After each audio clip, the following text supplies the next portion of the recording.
Ibu Guru SD Negeri Tangerang 3. Terima kasih kami ucapkan atas kesediaannya dalam menghadiri acara Destinasi Aksi Nyata nomor 1.4 penyebaran pemahaman dan pengalaman penerapan budaya positif. Puji syukur kita panjatkan kehadiran Allah Subhanahu wa Ta'ala, yang mana kita pada siang hari ini masih diberikan nikmat sehat walafiat, nikmat iman dan nikmat Islam. Salawat dan salam tak lupa kita panjatkan untuk doa kita Nabi besar Muhammad Sallallahu Alaihi Wasallam beserta keluarganya, sahabatnya dan pengikutnya yang setia hingga akhir. Baik, acara siang hari ini tidak berpanjang kata, kita mulai saja dengan membaca basmalah bersama-sama. Bismillahirrahmanirrahim. Dilanjutkan dengan menyanyikan lagu Indonesia Raya. Hadirin dimohon untuk berdiri.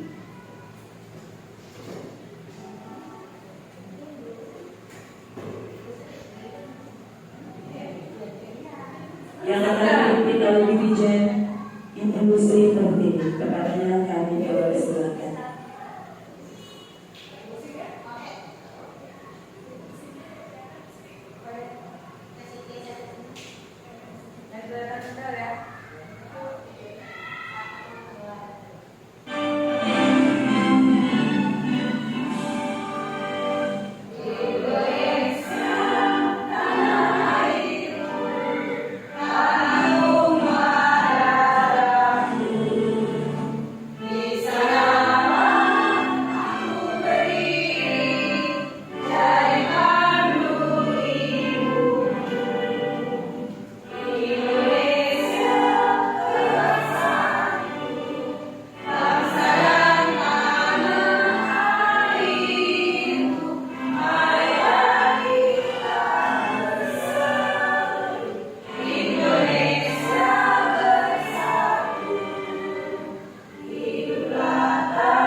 Hadirin silakan duduk kembali.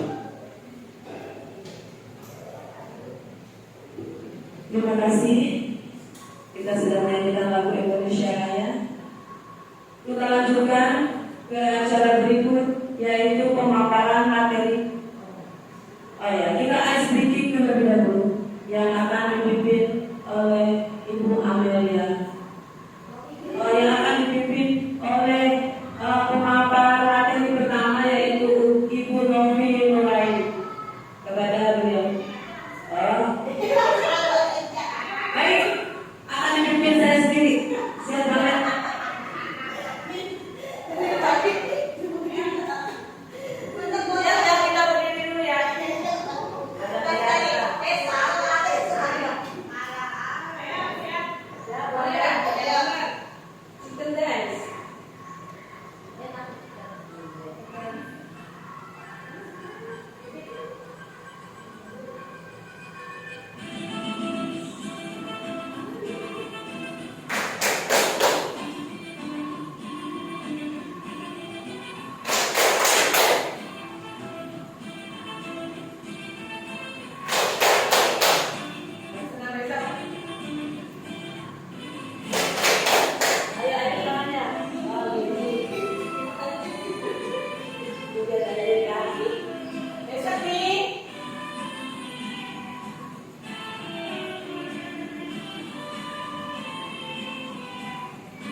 musik untuk menyemangatkan kembali semangat kita. Kita sudah semangat? Baik, kita lanjut. Kita akan mendengarkan pemaparan pertama yang akan dipaparkan oleh Ibu Novi Nuraini SPD. Kepada beliau kami persilakan.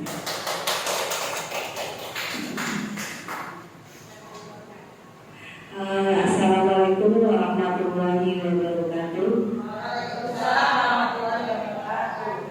Puji syukur kehadirat Allah Subhanahu wa taala karena rahmat dan karunia-Nya hari ini kita masih bisa berkumpul dalam keadaan sehat walafiat. Terima kasih untuk ibu-ibu yang sudah berkenan hadir di acara ini. Meskipun acaranya dadakan, mudah-mudahan tetap semangat. Ya.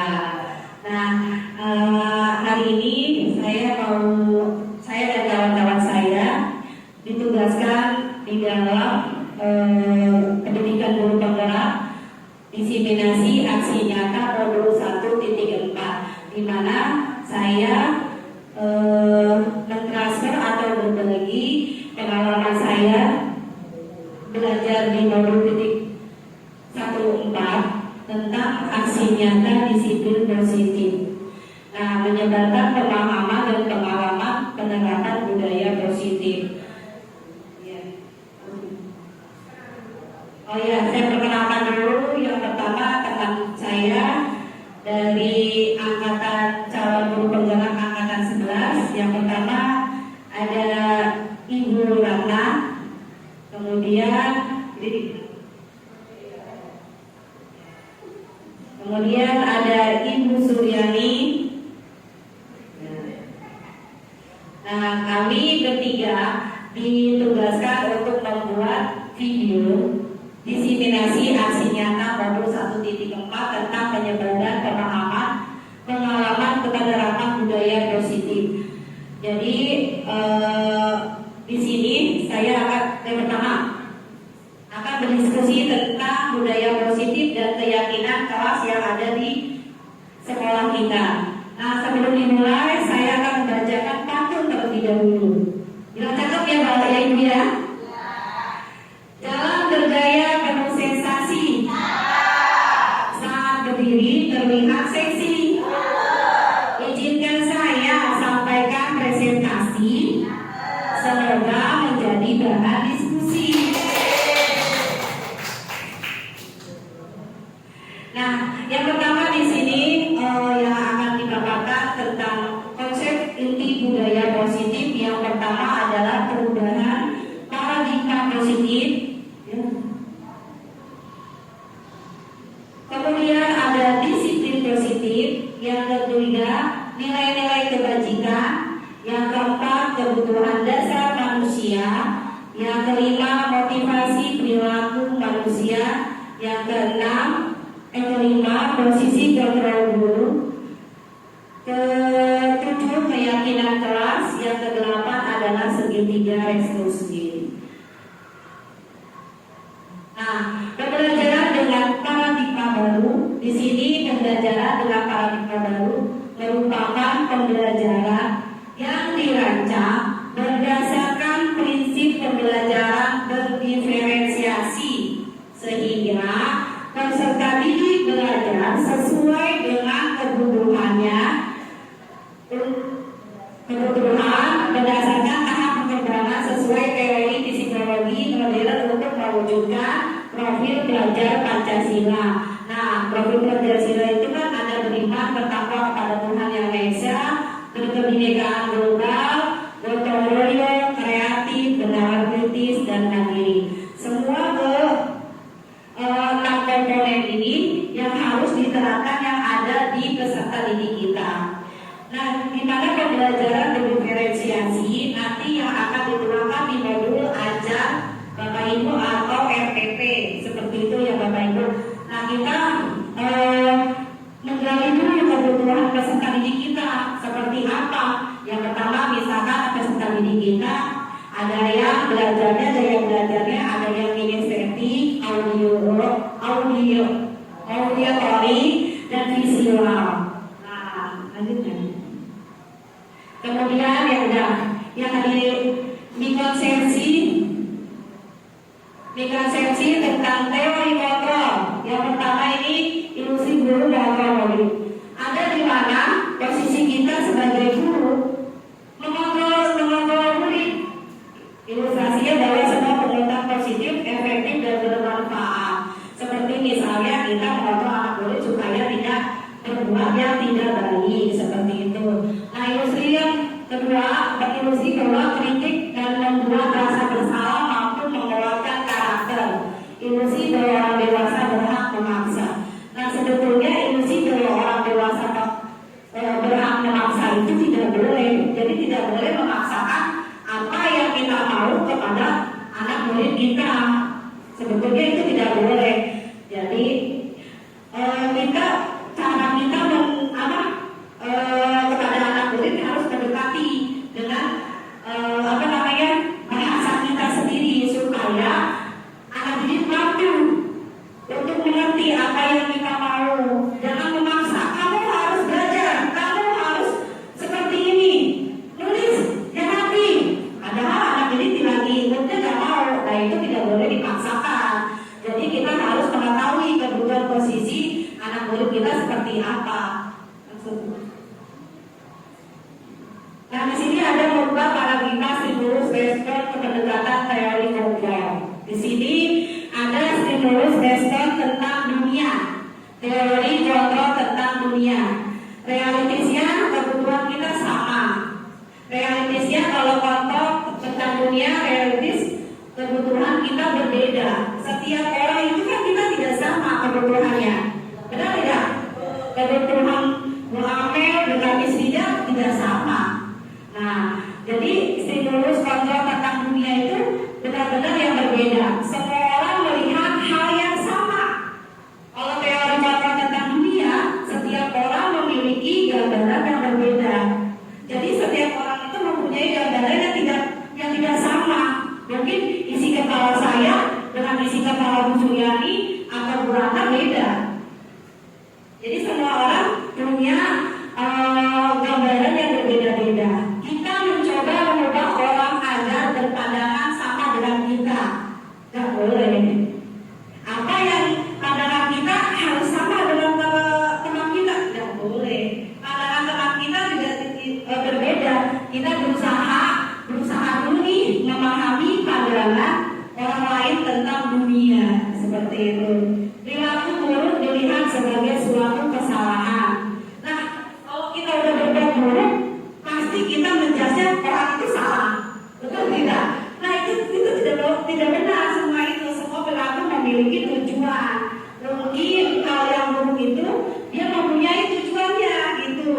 Jangan kita tuh dalam arti bahasa suzon gitu ya.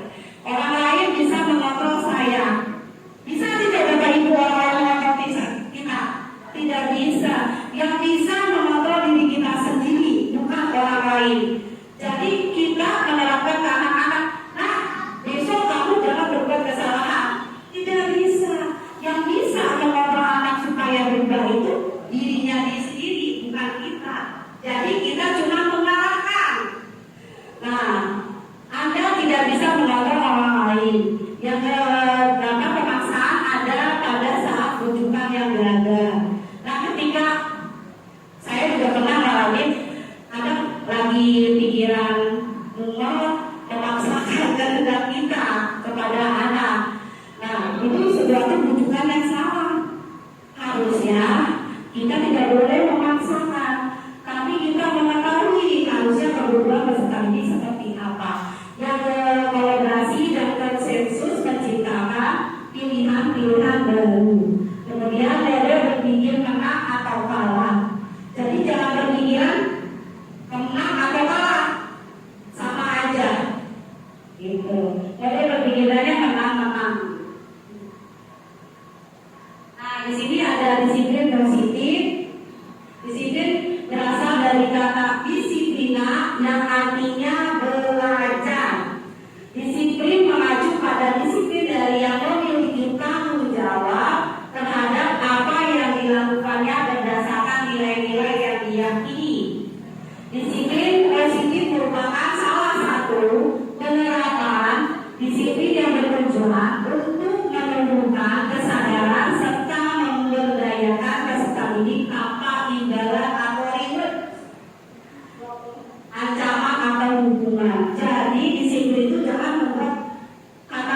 nilai disiplin, anak datang tepat waktu dikasih reward, anak telat datangnya tepat waktu dikasih hukuman, itu tidak boleh.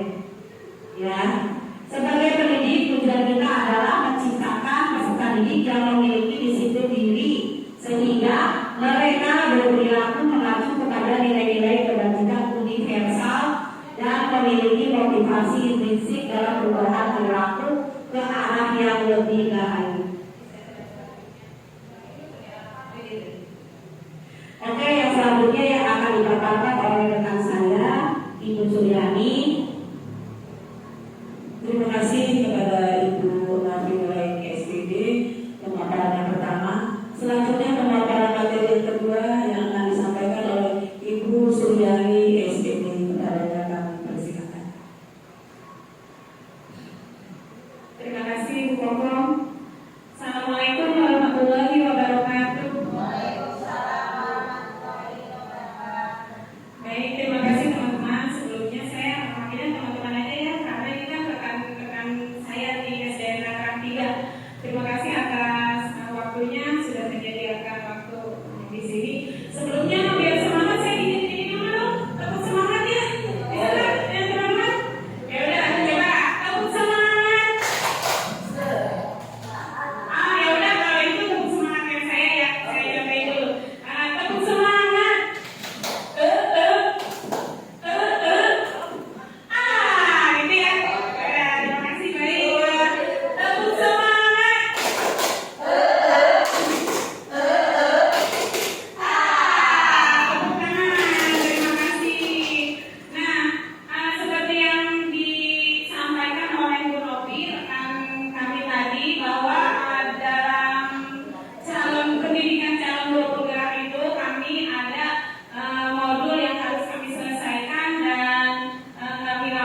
psikologis yang bertujuan untuk mempertahankan kehidupan dan kesehatan. Itu yang dimaksud dengan kebutuhan manusia. Kalau contoh-contohnya kita sudah tahu lah, manusia butuh apa?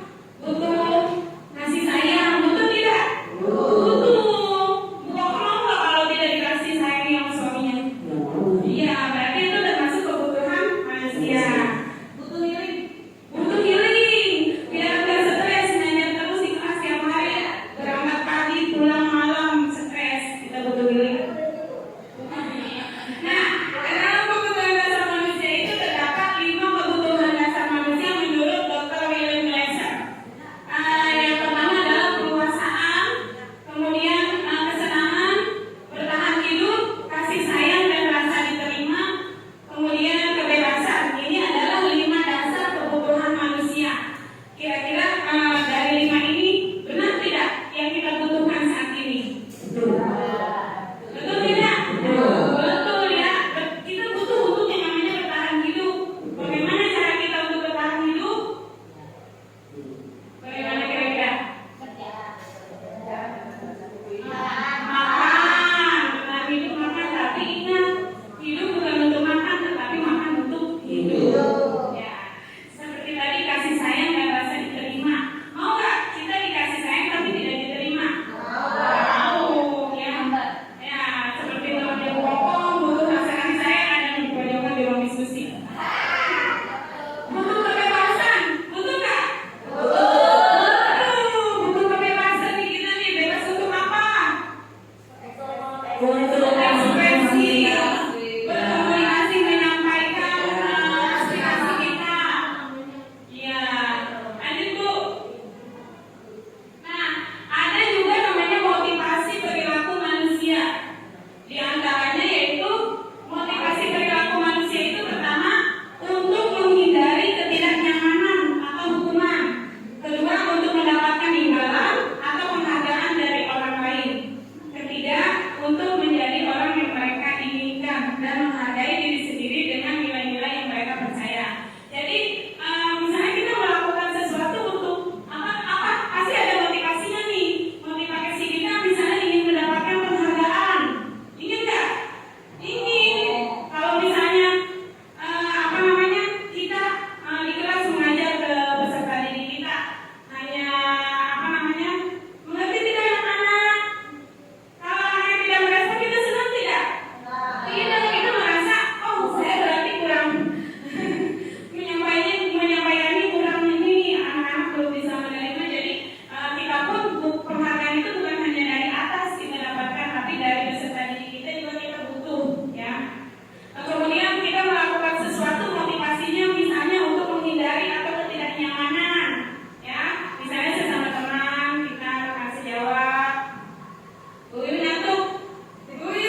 pemikiran Ki Hajar Dewantara itu, menurut Ki Hajar Dewantara, merdeka itu artinya tidak terlepas dari perintah, akan tetapi juga cakap buat memerintah diri sendiri, ya. Memerintah diri sendiri, maksudnya kita nih memerintah diri kita sendiri, memotivasi diri kita sendiri. Kalau ingin maju, ya kita harus memotivasi diri sendiri. Nggak bisa tuh Bu Wiwi, maju, nggak bisa kalau dari Bu Wiwinya sendiri tidak ada atau tidak memerintah dirinya sendiri untuk maju, misalnya. Lanjut. Ada namanya konsep disiplin dengan identitas gagal. Di sini ada hukuman dan ada penghargaan. Biasanya kita kalau di kelas kan ya, anak-anak itu misalnya melakukan kesalahan. Biasanya kita kan menegur atau menyampaikan konsekuensi. Kalau misalnya hukuman itu termasuk nanti perasaan itu akan merasakan dia sakit hati. Jadi di pembelajaran kami itu ada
kan kata peserta didik itu misalnya, ya Bu, karena semalam saya tidurnya telat, jadinya bangun kesiangan, lupa mengerjakan PR.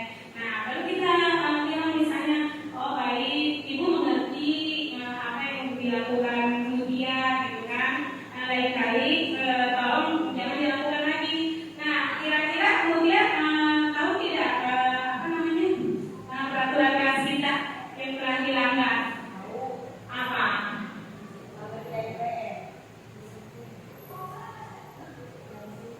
Apa misalnya tidak disiplin atau misalnya keyakinan kelas kita itu mengerjakan PR, selalu mengerjakan PR ya. Lalu apa yang akan dilakukan dia untuk memperbaiki kesalahannya? Apa?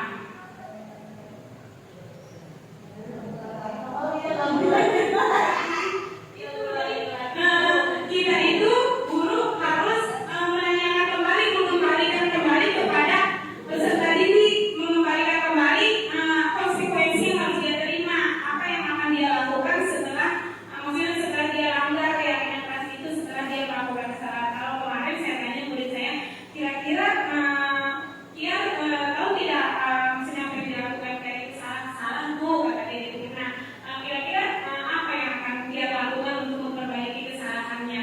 Aku akan minta maaf sama Elmano Bu karena telah merobek bukunya. Jadi itu udah di situ.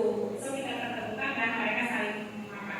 Memang sih itu tantangan yang sangat apa namanya luar biasa gitu ya bagi kita seorang guru, harus menahan emosi, sabar. Tapi memang seperti itulah ya cara mendidik peserta didik, terutama kita di SD gitu. Tentu berbeda dengan SMP atau SMA seperti itu. Di SD itu harus benar-benar banyak sabar. Walaupun memang kadang-kadang saya juga, apalagi sebelum mempelajari tentang segitiga restitusi, emosi itu pasti ada. Tapi setelah saya mengetahui cara menerapkan segitiga restitusi, saya berusaha untuk melakukan segitiga restitusi, menerapkannya di dalam kelas saya. Mungkin seperti itu yang dapat saya sampaikan. Kurang lebihnya mohon maaf, akan dilanjutkan oleh teman saya Ibu Ratna. Terima kasih. Wassalamualaikum warahmatullahi wabarakatuh. Waalaikumsalam warahmatullahi wabarakatuh. Terima kasih kepada Ibu Suryani SPD untuk pemaparan yang kedua. Baik, teman-teman semua, kita lanjutkan ke pemaparan yang ketiga yang akan disampaikan oleh Ibu Ratna SPD. Kepada beliau kami persilakan. Terima kasih Bu Kokong. Saya lanjutkan untuk memaparkan modul 1.1.4 yang sudah tadi disampaikan juga oleh rekan saya Bu Novi serta Bu Suryani. Kenapa kami membagi? Karena memang ada beberapa submodul yang harus kami sampaikan. Kalau kami sampaikan sendiri, mungkin tadi Bu Suryani juga sudah kewalahan ya, sudah ngos-ngosan. Jadi kami bagi tiga.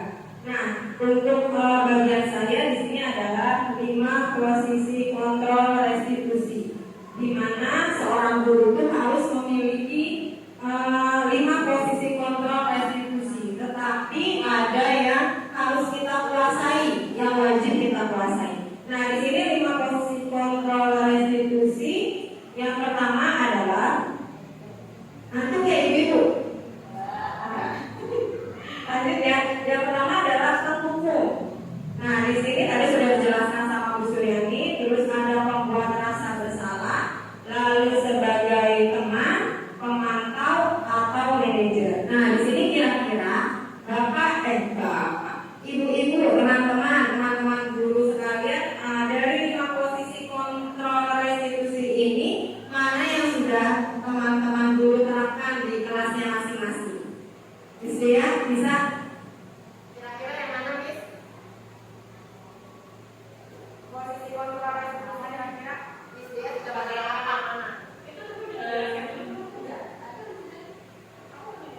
Dirujak. Ya, dirujak ya Bu.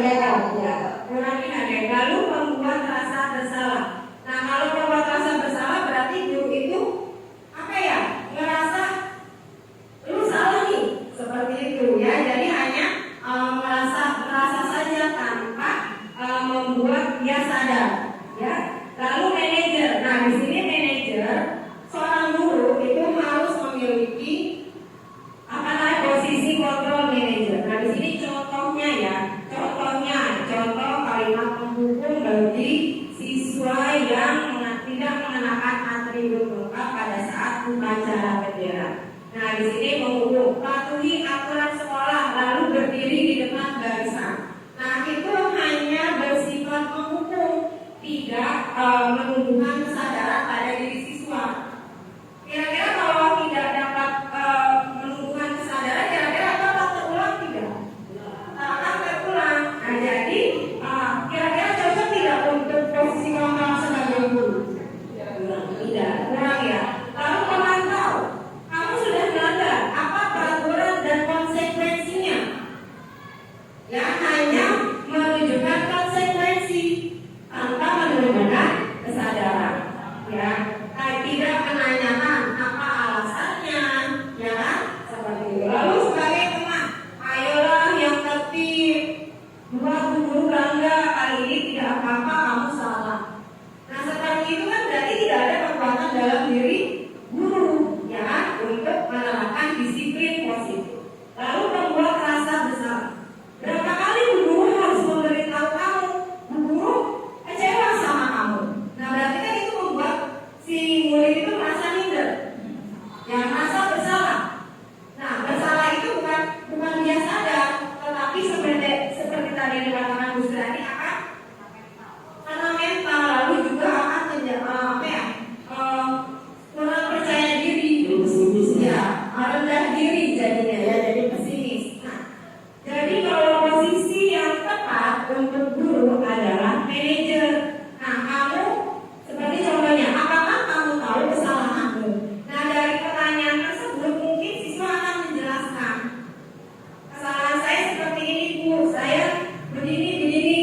Nah, terus kira-kira bagaimana kamu akan memperbaiki kesalahan ini? Nah, dari kesalahan yang mereka perbuat, mereka akan tahu bagaimana cara menyelesaikannya. Seperti itu ya. Jadi kita seorang guru harus memiliki posisi kontrol yang manajer. Tetapi yang manajer ini juga bisa mewakili dua, pemantau dan juga teman. Jadi bisa menjadi pemantau, juga bisa menjadi teman. Itu yang manajer ya. Lalu lanjut Bu Amel. Nah, setelah restitusi kita membuat keyakinan kelas. Saya yakin Bapak dan teman-teman guru di sini sudah membuat keyakinan kelas. Keyakinan kelas itu biasanya dibuat sebelum di awal pembelajaran tahun ajaran. Nah, di sini mengapa keyakinan kelas? Mengapa tidak peraturan kelas saja? Nah, sekarang saya mau tanyakan sama Bapak sama teman-teman guru di sini, apa bedanya keyakinan kelas dengan peraturan kelas? Ya, Bu Koko. Kalau menurut saya keyakinan kelas itu dibuat oleh dua pihak antara guru dengan siswa. Kalau peraturan kelas hanya dibuat oleh guru, konsekuensi dan ini ya, Ya, terima kasih Bu Koko. Terima kasih Bu Koko. Ya, betul sekali apa yang dikatakan Bu Koko bahwa keyakinan kelas dan peraturan kelas itu adalah hal yang berbeda. Kalau keyakinan kelas kita ada kesepakatan antara guru dengan siswa, ya, dan mempunyai nilai-nilai kebajikan, ya. Lalu kalau peraturan dibuat hanya satu pihak, hanya dari guru. Mau tidak mau si siswa harus mengikuti peraturan tersebut. Kalau tidak mengikuti berarti harus menerima konsekuensi atau sanksinya. Nah, itu gimana? Nah, di sini kegiatan membuat keyakinan kelas. Guru bersama siswa membuat keyakinan kelas. Nah, pertama itu kita berdiskusi. Kira-kira kelas kita mau seperti apa nih? Kelas impian kita seperti apa? Pasti anak-anak Bu, kelas saya pengen bersih. Cuma kira-kira kalau punya kelas impian terus nggak berisik, ya nyaman. Kita belajar di kelas itu nyaman dan saling menghargai. Ya, pasti kan setiap orang berbeda-beda keinginannya. Antara satu murid dengan murid yang lain pasti berbeda.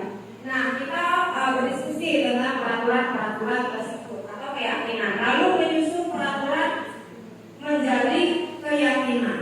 Kalau sudah kita susun peraturan yang mereka mau, lalu kita buat keyakinan dengan kesepakatan antara dua pihak, guru dan murid. Lalu setelah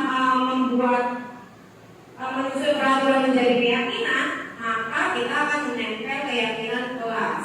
Setelah itu kita buat kesepakatan mana yang harus kita sepakati. Ketika sudah sepakat, maka teman-teman murid itu akan merasa, oh iya, saya sudah melakukan keyakinan. Berarti sudah berasal dari kesadaran diri sendiri. Nah, bagaimana pembentukan keyakinan kelas? Di sini kita ada beberapa tahapan. Yang pertama adalah lebih abstrak daripada peraturan. Lalu ada berupaya pernyataan universal, artinya lebih global atau lebih umum, dibuat dalam bentuk positif. Nah, contohnya misalkan dilarang, kalau peraturan ya, dilarang datang terlambat. Nah, kata-kata negatif itu diubah menjadi bentuk kalimat positif. Contohnya kalau dilarang datang terlambat, kalau positifnya datang tepat waktu. Jangan buang sampah sembarangan, buanglah sampah pada tempatnya. Jadi mengubah kalimat negatif berubah menjadi kalimat positif. Lalu sedikit saja biar mudah diingat. Jangan kebanyakan tuh bikin keyakinan kelas. Yang ada tuh anak nggak ada juga, nggak ada tahu ya. Mungkin yang umumnya aja. Misalkan jagalah kebersihan, datang tepat waktu, terus saling menghormati, seperti itu ya. Lalu dapat diterapkan di kelas ya. Berarti di kelas setiap orang pasti berbeda keyakinannya. Tidak sama. Antara kelas saya, kelas Bu Novi dan Bu Sudani pasti beda keyakinannya. Karena impian murid kami juga berbeda ya. Lalu semua warga kelas hendaknya ikut berkontribusi dalam pembuatan keyakinan kelas. Semua warga kelas itu ada siapa aja ya? Ibu, guru dan siswa atau murid. Ya, di situ adalah harus berkontribusi semuanya. Ya, guru pun boleh menuliskan keyakinannya. Ya, lalu bersedia meninjau kembali keyakinan kelas dari waktu ke waktu. Nah, setelah keyakinan kelas terbentuk itu jangan didiamkan saja, jangan jadi pajangan kelas, tetapi kita tinjau secara berkala. Kita sudah melakukan keyakinan membuang sampah pada tempatnya belum? Anak-anak, nah kita tinjau kembali. Jadi jangan menjadi sebuah pajangan kelas saja. Nah, di sini tadi sudah dipaparkan sedikit tadi oleh Bu Sudani tentang segitiga restitusi. Nah, segitiga restitusi itu ada 3 tahapan. Yang pertama adalah menstabilkan identitas, yang kedua validasi tindakan yang salah, serta menanyakan keyakinan. Nah, di sini kemarin Bu Suryani, Bu Novi dan saya juga sudah melakukan segitiga restitusi di kelas.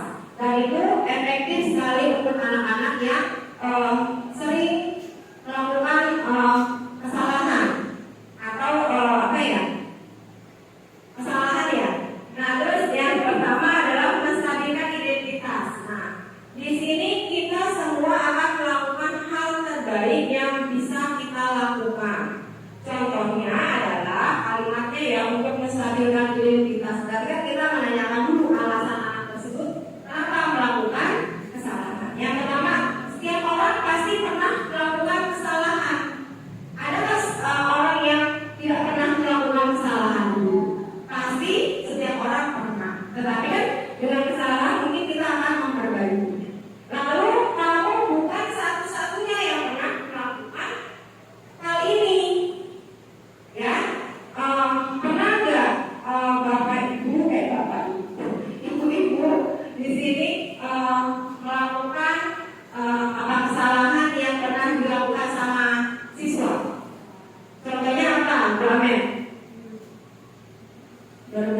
demi kebaikan. Berbohong demi kebaikan kira-kira kesalahan bukan? Ya pernah nggak ibu-ibu datang lambat? Nah, datang terlambat pernah kan kita ya? Pernah. Setiap orang kita yakinkan dulu sama siswa. Ibu juga pernah kok melakukan kesalahan. Ibu pernah datang terlambat. Terus semua orang juga pernah melakukan kesalahan. Nah dari situ siswa akan merasa, oh iya saya tidak sendiri. Orang lain itu pernah melakukan.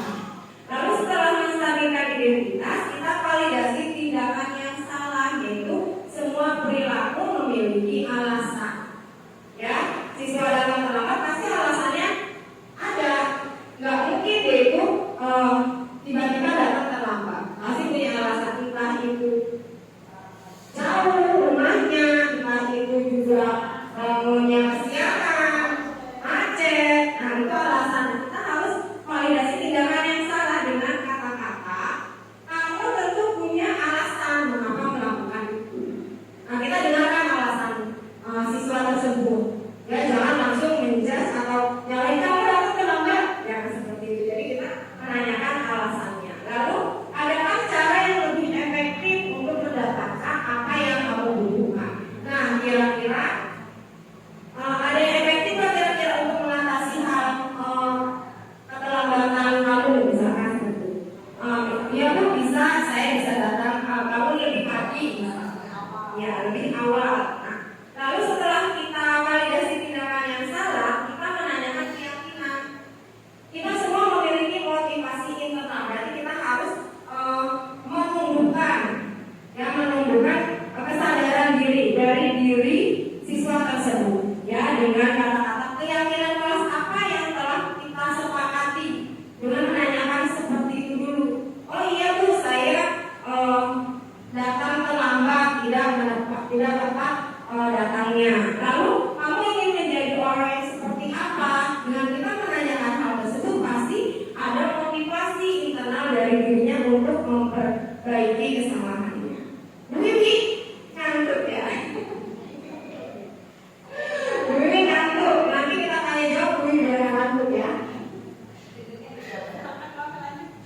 Nah itu mungkin pemaparan dari saya tentang modul 1.4 bersama dengan rekan saya Bu Suryani dan Bu Novi. Nah tadi Bu Novi di awal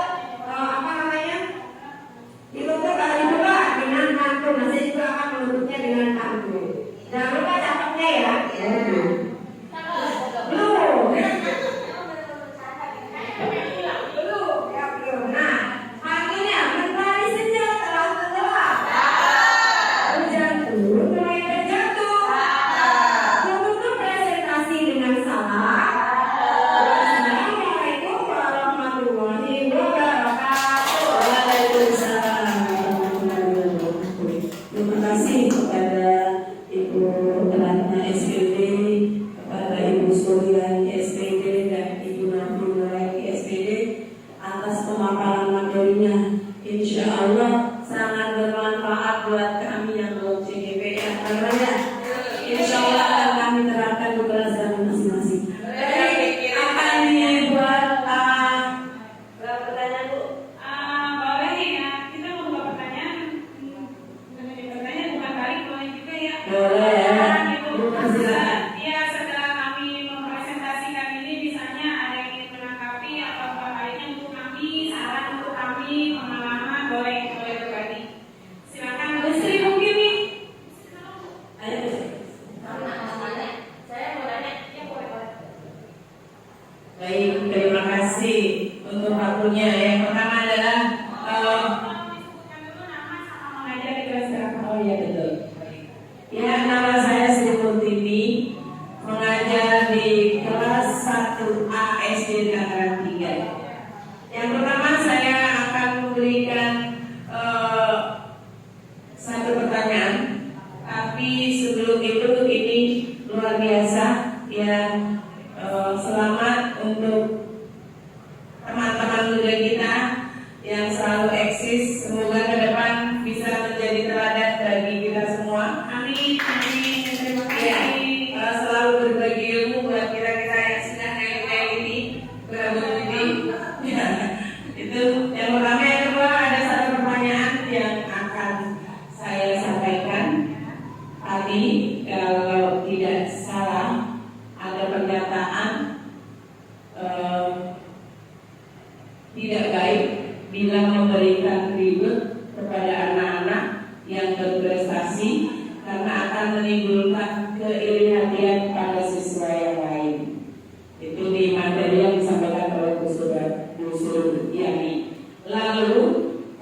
sendiri kadang-kadang suka memberikan minum itu.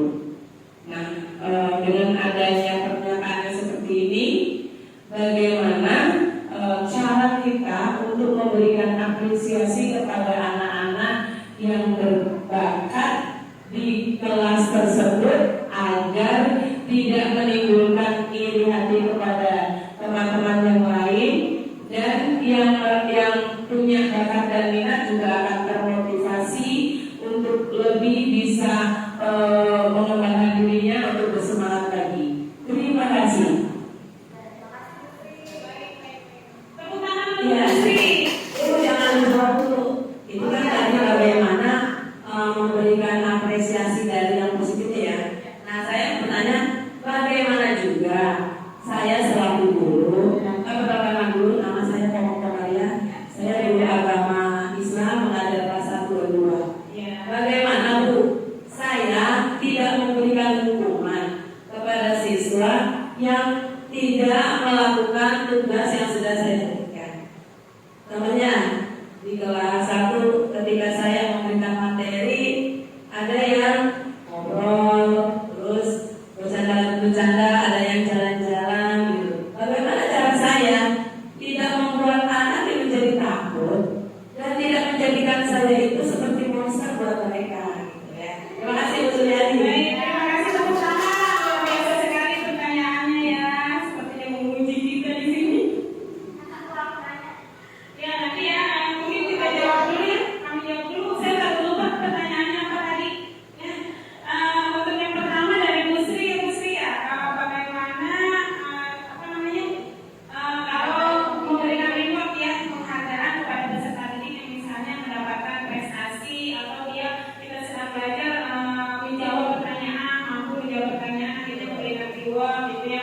Ya memang itu sebenarnya diperbolehkan cuma kurang efektif sepertinya. Kenapa? Karena di kelas ini kan berbagai macam karakter peserta didiknya Bu ya. Semua kelas ini tidak sama karakternya.